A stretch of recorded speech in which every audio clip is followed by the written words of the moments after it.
దివ్యాత్మ స్వరూపులైన మీ అందరి హృదయంలో ఉన్న చైతన్య రూపంలో ఉన్న పరమాత్మకి ప్రణమిలుతూ కేబీసీ ఛానల్ ప్రేక్షకులకి నమస్కారం. ఇప్పుడు ఆధ్యాత్మిక ప్రశ్న జవాబుల్లో 89వ భాగంలోకి 88వ భాగంలోకి వచ్చినామండి. నమస్కారం స్వామీజీ. నమస్కారం అండి స్వామీజీ. మనశుద్ధి లేనిచో పూజ ఫలించదా? దేహశుద్ధియా మనశుద్ధియా? అంటే దేహం శుద్ధిగా ఉండాలన్నా మనశుద్ధిగా ఉండాలన్నా, మనశుద్ధి లేనిది పూజ ఫలించదా అనేది మీ చక్కటి ప్రశ్న. ఎలా అంటే చిత్తశుద్ధి లేని శివ పూజ లేరరా, బాండ శుద్ధి లేని పాకమేలా, లోపల కుండ కడగకుండా పైన తెల్ల కడిగి వండితే ఆ పాచిపోయిన కుండలో వంట చెడిపోతుంది. చిత్తశుద్ధి లేని శివ పూజ లేరరా, చిత్తము శుద్ధి లేకుంటే శివుడి పూజ అంటే ఏ దేవత పూజ అయినా అది ఫలించదు. కనుక పుష్పాలు తెగ కోసి వేస్తుంటాం. అహింస ప్రథమం పుష్పం, పుష్పం ఇంద్రియ నిగ్రహ, సర్వభూతాదయ పుష్పం, క్షమా పుష్పం విశేషత, శాంతి పుష్పం, తపో పుష్పం, సత్యం అష్ట విధం పుష్పం, విష్ణు బహు ప్రీతి భవేత్. ఆ భగవంతుడికి 8 రకాల పుష్పాలు ఇష్టమవుతాయి. సత్యము, అహింస, శాంతము, ప్రేమ, దయ, ఇవన్నీ ఈ పుష్పాలు కోసివేయండి పాదాల వద్ద. కానీ అనవసరంగా బయటి పుష్పాలన్నీ తెగొస్తున్నారు. బయటి పుష్పాలతో పాటు ఈ పుష్పాలు కూడా అర్పించండి. ఈ పుష్పాలు అర్పించకుండా బయట పుష్పాలు ఎన్ని అర్పించినా వృధా. కనుక భగవంతుడికి మనం సిలిండర్ తోటి అర్పించుకోవాలి. అలాగే భక్తి లేని పూజ పత్రి చేటు అంటే బిల్వపత్రి. బిల్వపత్రి శివుడికి బాగా వేస్తుంటారు. ఆ భక్తి లేని పూజ, ఆ బిల్వపత్రి, ఆ పూజలు, ఆ పూలు, ఆ వేస్ట్ అంటున్నారు వేమన యోగి. కనుక ఆ భక్తితో కూడుకున్నది మనసు అర్పించిన చాలు. పత్రం పుష్పం ఫలంతో ఏది అర్పించినా భగవంతుడు ప్రసన్నుడైతాడు. మనకు ఆయన వజ్ర కిరీటం పెట్టిన ఆయనకు నేను ఇంత కోట్లు పెట్టి తెచ్చానండి అంటే ఆయన ఒట్టి రాళ్లతో సమానం. భగవంతుడు ఇచ్చినవే కదా అవన్నీ. భగవంతుడికి హృదయాన్ని అర్పించాలి. ఈ యొక్క నగలు నట్ర అన్ని తీసుకొచ్చేసి సత్యభామ తూకం వేసినా గాని ఒక తులసి దళానికి రుక్మిణీ దేవతి నిన్నేమిచ్చి కొనగలమయ్యా, నా భక్తితోటి తులసి దళం వేస్తున్నానని ఆ తులసి దళం కిందికి రాలేదు. తులసి దళానికి ఆయన పైకి లేచాడు. కానీ ఈ నగలకు అట్లే కూర్చొని ఉన్నాడు. కనుక భక్తి ప్రధానము. పత్రం పుష్పం ఫలంతో ఇది భక్తి పూర్వకంగా వేయాలి. భావ ప్రియుడు భగవంతుడు, వస్తువు ప్రియుడు మానవుడు. వస్తువులు ఇస్తే గిఫ్ట్ విలువ చూస్తాడు మనిషి, భగవంతుడు భావం చూస్తాడు. నువ్వే భావంతో ఇచ్చినావు అనేది. ఒక అరటిపండు ఇచ్చేస్తే భగవంతుడికి అరటిపండు కృష్ణుని ధ్యానం చేసే ఆవిడకి కృష్ణుని వచ్చినప్పుడు పూజలో అప్పుడు ఆమె అరటిపండు తొక్క తీసింది, గుజ్జు పక్క పడేసి తొక్క తినిపిస్తే తీయగా ఉంది, చాలా మధురంగా ఉంది అమ్మ అని అంటాడు. ఆమె తర్వాత కృష్ణుడు అంతర్ధ్యానమైన తర్వాత చూస్తే అయ్యో తొక్క పెట్టినాను స్వామికి, గుజ్జు పడేసినానని రెండో రోజు అపచారం అని రెండో రోజు ఇది మళ్ళీ బాగా ప్రార్థన చేస్తే కృష్ణ పరమాత్మ వచ్చాడు. ఇది తొక్క, ఇది తోలు, ఇది పడేసేది, ఇది తినేది అని తొక్క పడేసేది, గుజ్జు తినిపించేది, తొక్క పడేసేది, గుజ్జు తినిపించేది, ఇదే జపం సరిపోయింది ఆమె. ఇక గుజ్జు తినిపిస్తే చేదుగా ఉంది అని ఆయన ఉల్చి వేశాడు. ఏం స్వామి మీకు తొక్కలు ఇష్టమా, అరటి తొక్కలు ఇష్టమా అంటే లేదు, నిన్న నువ్వేం చేస్తున్నావో శరీర ధ్యాస లేదు, స్పృహారహితంగా మనసంతా నా మీదే పెట్టి అర్పించినావు కాబట్టి ఇచ్చే పదార్థంలో లేదు, ఇచ్చే బుద్ధిలో ఉండి చిన్న పనైనా పెద్ద బుద్ధితో చెయ్యి, చిన్న పదార్థమైన పెద్ద బుద్ధితోటి ఇవ్వు అంటారు కదా. అట్లా మనసు పెట్టి నువ్వు నిన్న ఇచ్చినావు, నీ మనసంతా తొక్క తోలు మీదకే ఉంది. కనుక ఈ రోజు నాకు చేదుగా అనిపించింది, నిన్న మనసంతా పెట్టినావు కనుక నిన్న నాకు రుచిగా ఉన్నది, నీవు పెట్టిన తొక్క కూడా నేను ఆనందంగా భుజించినాను.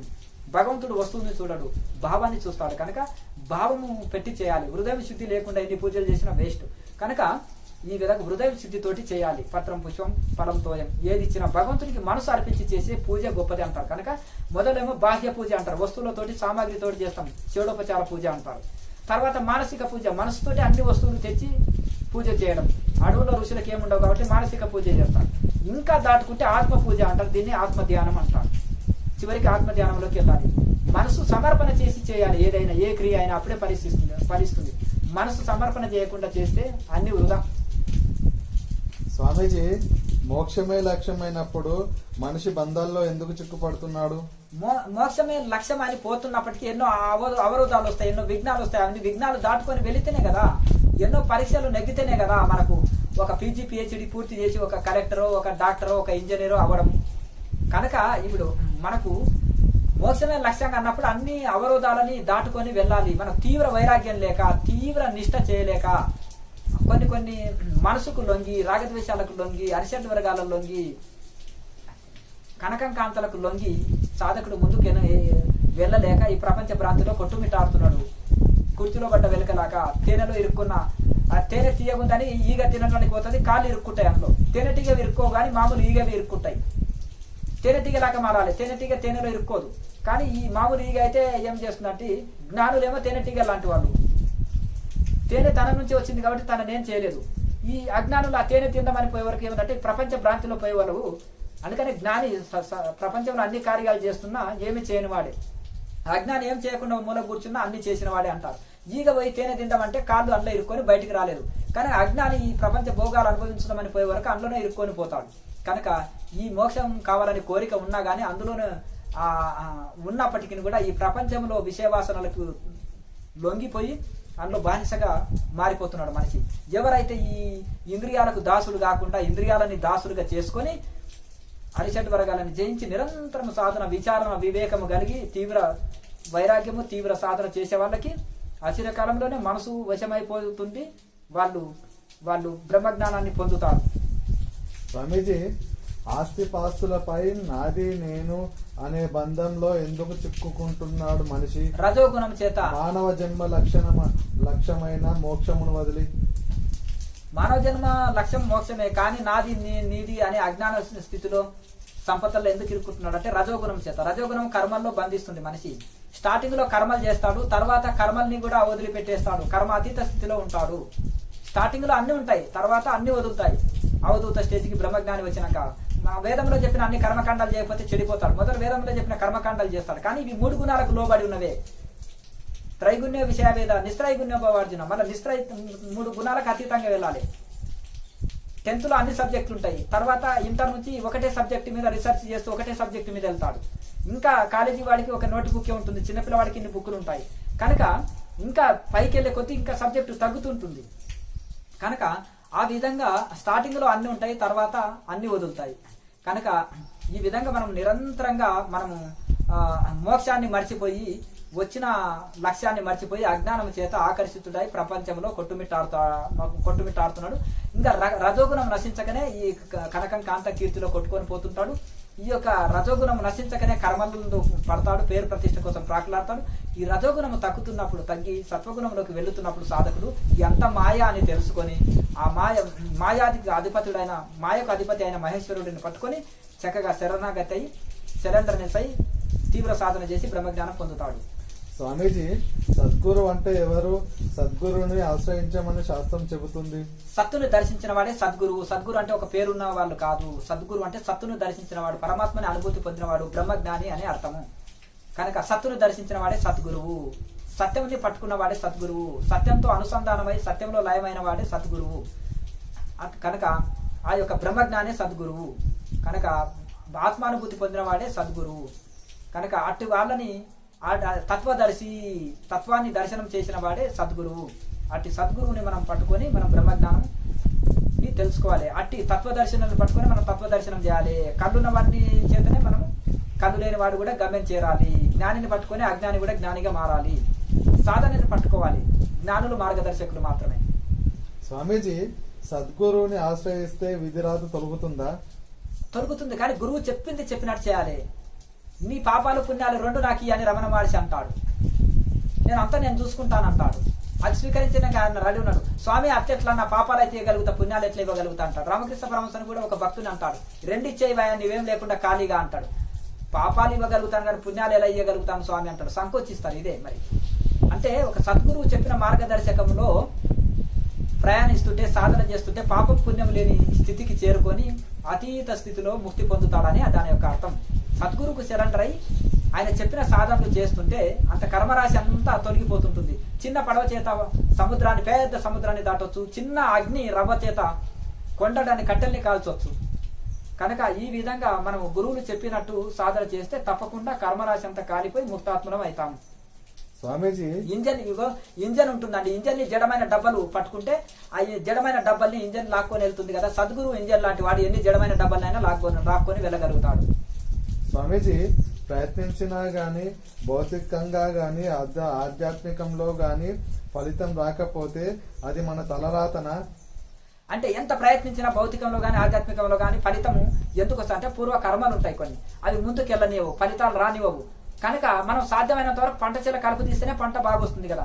మనలో లోపాలని తొలగించుకోవాలి, యమనియమాలు కలిగి ఉండాలి, విచారణ కలిగి ఉండాలి, వివేకం కలిగి ఉండాలి, తీవ్ర సాధన చేస్తుండాలి. అది ఎప్పుడో ఒకసారి ఫలిస్తాయి, కానీ దానికి సహనం వహించాలి. మనం ఏమంటారు, విత్తనాలు పెట్టి వెంటనే పంట రాలేదని మానుకుంటాం. స్కూల్కి వెళ్ళినాము, ఒక 6 నెలలు 6 సంవత్సరాలు 5 సంవత్సరాలు వెళ్ళినాం, ఇంకా ఉద్యోగం వస్తలేదని మానివేస్తే ఎట్లా? ఓ పీజీ పిహెచ్డి పూర్తి చేస్తే పెద్ద ఆఫీసర్ హోదా వస్తుంది. చిన్న చదువుకు చిన్న ఉద్యోగం, పెద్ద చదువుకు పెద్ద ఉద్యోగము. పెద్ద శ్రమకు పెద్ద ఫలితము, చిన్న శ్రమకు చిన్న ఫలితం వస్తుంది. కనుక లక్ష్యం గొప్పదైనప్పుడు శ్రమ కూడా గొప్పదే. ఆత్మజ్ఞానం పొందాలనుకోవాలన్నప్పుడు పెద్దది కదా. మరి కలెక్టర్ కావాలంటే పెద్ద శ్రమ కావాలి, కండక్టర్ కావాలంటే చిన్న శ్రమ పడాలి. అలాగే మన లక్ష్యం గొప్పదైనప్పుడు శ్రమ కూడా గొప్పదే ఉంటది. కొన్ని కర్మానుసారంగా సుఖ దుఃఖాలు వస్తాయి, వాటిని పట్టించుకోకూడదు. పెద్ద బ్రహ్మజ్ఞానులు కూడా ఇవి తప్పలేదు. గొప్ప కష్టాలు పడ్డారు. ఎంత పెద్ద బ్రహ్మజ్ఞానులు అంత ఎక్కువ కష్టపడ్డారు. వాళ్ళు బ్రహ్మజ్ఞానులు అయినాక కూడా కొన్ని రోగం నొప్పి, కొన్ని సమస్యలు వాళ్ళని బాధించినాయి. కానీ బ్రహ్మజ్ఞానం అతీత స్థితిలో ఉంటాడు. వాళ్ళ కొండంత సమస్య గోరంత దోస్తుంది, అజ్ఞానికి గోరంత సమస్య కొండంత అయితే వస్తుంది. కనుక ఈ విధంగా మనము అదన్నిటి లెక్క పెట్టొద్దు. విఘ్నాలని గాని, కష్టాలని, దుఃఖాలని, బాధల్ని లెక్క పెట్టకుండా ఆధ్యాత్మికంగా వెళ్తుంటే భగవంతుడు రక్షించుకొని ఆ యొక్క కర్మల ప్రభావం తగ్గించబడుతుంటుంది. ఆ కష్టాల యొక్క ప్రభావం కూడా మనకు తెలియదు బ్రహ్మజ్ఞానం వచ్చిన తర్వాత. కనుక ఇవన్నీ ప్రభావం తగ్గి మనం తీవ్ర సాధన చేసి తీవ్ర నిష్ట చేస్తుంటే అచిర కాలంలో మనం అనుకున్న లక్ష్యం భౌతికంలో గాని ఆధ్యాత్మికంలో గాని చేరుకోగలుగుతాం. స్వామీజీ, విధి అంటే ఏమిటి? విధిని తప్పించుకోవడం ఎలా? పూర్ణ ఫలితం పొందడం ఎలా? విధి అన్నా, తలరాత అన్నా, పూర్వ కర్మ అన్నా అంతా ఒకటే. ఇది కనుక వీటిని మనం బురద దొక్కినాము, మనమే బురద కడుక్కోవాలి. మనకు రోగం ఉంది, మనమే టాబ్లెట్ వాడాలి. మనం ఆకలి ఉంది, మనమే అన్నం తినాలి. అలాగే మన విధి రాత మన కర్మానుసారంగా మనకు వచ్చింది. మన ఉద్ధరే ఆత్మనాత్మన, మన ఆత్మని మనమే ఉద్ధరించుకోవాలి. దానికి మంచి పుణ్యకార్యాలు చేయడం వలన, మంచి తీవ్ర జపం చేయడం వలన, తీవ్ర ధ్యానం చేయడం వలన, జపతో నాస్తి దుర్భిక్షం. శ్రమించేవాడికి, కష్టపడేవాడికి కరువు లేదు, జపించేవాడికి పాపం లేదు అంటారు. జపం చేసుకునేవాడికి పాపం లేదు, కష్టపడేవాడికి కరువు లేదు. కష్టపడేవాడికి డబ్బులు వస్తుంటాయి. కనుక అలాగే జపం చేసేవాడికి పుణ్యం పెరిగి పాపం నశింపబడుతుంది. కనుక ఆనాడు మాధవాచార్యులు అని విద్యారణ్య స్వామి పేరు, పూర్వాశ్రమం పేరు. ఆయన ఉండి గాయత్రి మాతని కోట్ల కొద్ది జపం చేసిన అమ్మవారు దర్శనం ఇవ్వాలి. ఒకసారి తటాలున్న జపం దర్శనం ఇచ్చింది. అమ్మ, నేను అప్పుడు ఘోరంగా రోధించినాను, ఏడ్చినాను. అప్పుడు నాకు కొత్తలో దర్శనం ఇవ్వలేదు, ఇప్పుడు నేను కోరకుండా నా దర్శనం ఇచ్చారు. దీని యొక్క మర్మం ఏంటిదమ్మా అంటే, నాయన వెలికి చూడంటే కొండలన్నీ భస్మం అయిపోతున్నాయి. నీ జపం సాధన వలన కొండలంత పాపం ఎన్నో జన్మల నుంచి ఉన్నది, భస్మం అయిపోయింది. ఇప్పుడు నువ్వు అర్హత సంపాదించినవు, నీకు దర్శనం ఇచ్చినాను కోరకున్నా. కానీ నువ్వు అర్హత లేనప్పుడు కోరినా దర్శనం ఇవ్వను, అర్హత పొందినప్పుడు కోరకున్నా దర్శనం ఇస్తాను. నువ్వు అర్హత సంపాదించినప్పుడు కోరినప్పుడు అయినా ఉద్యోగం రాదు, అర్హత సంపాదించినప్పుడు కోరకున్నా ఉద్యోగం వస్తుంది. కనుక ఈ విధంగా ఇది ఉంటుంది. కనుక మనము తీవ్రమైన సాధన చేస్తున్నాక అది కర్మరాశి. అంటే చిన్న పడవ చేత సముద్రాన్ని దాటవచ్చు, చిన్న నిపురవతోటి కొండలు కట్టలు కాల్చేయచ్చు. మనం రోజు తీవ్ర సాధన చేయగా మనం అద్భుతమైన ఫలితాలు పొందుతామన్నమాట. స్వామీజీ, విధిరాతని అంతా తప్పించుకోవచ్చు. మార్కండేయుడు తలరాత, ఇప్పుడు మార్కండేయుడు ఉన్నాడండి. మార్కండేయుడు చాలా చిన్న బాలుడు, పసిబాలుడు, 12 ఏళ్ళ ఆయుష్. మరి వశిష్ఠుల వారిని, సద్గురువుని చేరి ఆయన చెప్పిన మృత్యుంజయ మంత్రము, ప్రాణాయామాభ్యాసము, మృత్యుంజయ మంత్రము, ప్రాణాయామలో మృత్యుంజయ మంత్రం చేసి గొప్ప ఋషి అయిండు, చిరంజీవిగా మారిపోయిండు కదా. ఇట్లా తలరాతను యమధర్మరాజు దగ్గర తన భర్త ప్రాణాలు రక్షించుకున్నది. సంకల్ప శక్తి చేత ఋషులు కొన్ని కార్యాలు సాధించుకోగలుగుతారు. అలాగే సంకల్ప శక్తి ద్వారా కొంతమందిని త్రిమూర్తులనే కుమారుడిగా ఆమె పొందింది ఆ అనసూయాదేవి. అట్లాగే సంకల్పం చేత ఆ గొప్ప మహానుభావులు గొప్ప కార్యాలు చేసిండ్రు. మనం చిన్న సంసారాన్ని చక్కబెట్టుకోమా, విధిరాత తలరాత అని మనం కూర్చుంటే ఎట్లయితుంది? వాళ్ళు గొప్ప కార్యాలు చేసిండ్రు. మనం చిన్న సంసారాన్ని చక్కబెట్టుకోమా, మనసుని ప్రశాంతంగా ఉంచుకోలేమా, ఆరోగ్యాన్ని చక్కబెట్టుకోలేమా, మన ముక్తి మనం పొందలేమా? అందరి ముక్తి చేయాలంటే గొప్ప శ్రమ పడాలి. మనం తరించాలి, అందరిని తరింపజేయాలంటే, మనం తరించాలంటే కొంత శ్రమ చేయాలి, మళ్ళీ అందరినీ తరింపజేయాలంటే ఇంకా ఎక్కువ శ్రమ చేయాలి. కానీ తాను తరించుట కోసము కొంత పరిశ్రమ చేస్తే సరిపోతుంది కదా. మనం ఇంటిని వంటిని చక్కబెట్టుకొని తరించలేమా ఈ సాధన చేసి? వీధి రాత తలరాత అంది ఎందుకు కూర్చోవాలి? ఇతరులను చంపాలంటే పెద్ద ఖడ్గం కావాలి, కత్తి పెద్దది కావాలి, తలవారు. తాను చావాలంటే గుళ్ళు పిన్ను చాలు, గొంతుకాడ గుర్చుకుంటే సరిపోతుంది, మెడకాడ. కనుక తాను తరించాలి, ఇతరులను తరింపజేయాలంటే పెద్ద శాస్త్రాలు అన్ని పడిచే ఉండాలి, ఎవరే ప్రశ్న వేసినా చెప్పనీకే ఉండాలి. మరి తాను తరించాలంటే గురువు చెప్పిన ఏదో చిన్న సాధనని నిరంతరం చేసుకుంటూ ఉంటే తరిస్తాడు. ఎవరు? మన రత్నాకరుడు లాగా గురువు చెప్పిండు కొంత ప్రాణాయామాభ్యాసము, చిన్న జపం, రాముడి మంత్రం చెప్పాడు. ఆ 2 అక్షరాల మంత్రం జపం చేసి చేసి ప్రాణాయామంలో నడిపించి మహారుషి అయిపోయిండు. రామాయణం రాకముందే అడ్వాన్స్డ్ రామాయణాన్ని రాసిపెట్టాడు. కనుక విధిరాత తలరాత నేనేం చేయలేనని కూర్చోకుండా విశ్వాసంతో, నమ్మకంతో, విశ్వాసం ఊర్ధ్వలోకం తీసుకెళ్తుంది, పైలోకాలు సత్యలోకం.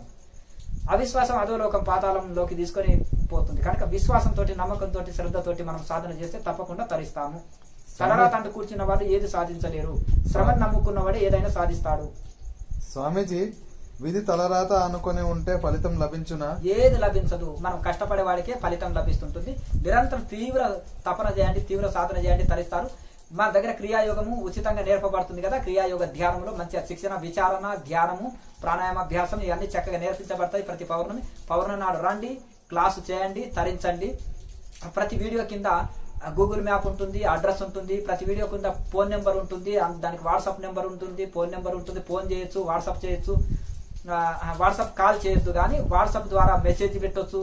అలాగే వాట్సాప్ ద్వారా మీరు అంటే మామూలుగా నార్మల్ కాల్ చేయాలి ఎప్పుడైనా కానీ. ఇంకా ఆ విధంగా పౌర్ణమి నాడు వచ్చి క్లాసు చేయండి, తరించండి. అలాగే ఈ యొక్క మీరు ప్రతి వీడియో ఆధ్యాత్మికంలో మీరు ఇంటి దగ్గర సాధన చేస్తుంటే ఎన్నో డౌట్లు వస్తుంటాయి. ఆధ్యాత్మిక డౌట్లు వస్తేనే స్పిరిచువల్ క్వశ్చన్స్ ఆన్సర్స్ అనే ప్లేలిస్టులో చూడండి, అన్ని డౌట్లు క్లియర్ అవుతాయి. అలాగే ధ్యానంలో వచ్చే డౌట్లు మాత్రము క్రియాయోగ క్వశ్చన్స్ ఆన్సర్స్ అనే ప్లేలిస్టులో చూసుకుంటే మీకు కావాల్సిన డౌట్ ఆ వీడియోలో ఉంటుంది. అంటే ప్లేలిస్ట్ని ఓపెన్ చేస్తే వరుసగా ఎన్నో వీడియోలు వెళ్తాయి. అందులో మీ ప్రశ్న ఎక్కడ ఏ వీడియోలో ఉందో దాన్ని ఓపెన్ చేసి చూసుకోవచ్చు. మీరు హోమ్ పేజీలో క్రియాయోగ మెడిటేషన్ ఛానల్ కేఎంసీలో మీరు హోమ్ పేజీలో ప్లేలిస్ట్ అనేది ఉంటుంది. ఆ ప్లేలిస్టులో మీరు క్లిక్ చేస్తే అది అన్ని ఓపెన్ అవుతాయి. ప్లేలిస్టులు చాలా రకాల ప్లేలిస్టులు, మీకు ఏ ప్లేలిస్ట్ ఇష్టమో దాన్ని నొక్కి అందులో ఆ వీడియోని ఓపెన్ అవుతాయి. అందులో మీ ప్రశ్న ఎక్కడ ఉంటుందో దానికి సంబంధించి చూసుకోండి. మేము వీడియోలు రిలీజ్ చేసినప్పుడు మీకు సమయం ఉండి చూడలేకున్నా ఫ్రీ టైంలో ఆ విధంగా వీడియోని చూసుకుంటూ మీ సందేహాలు తొలగించుకుంటూ మీ ఇల్లునే ఒక హిమాలయాలు చేయండి, మీ ఇల్లునే ఒక స్వర్గంగా చేయండి, మీ ఇల్లునే ఒక ధ్యాన ఆలయంగా, ధ్యాన కేంద్రంగా చేయండి. మీ ఇంట్లోనే మీరు సాధన చేసి తరించండి. లోకా సమస్త సుఖినో భవంతు. ఓం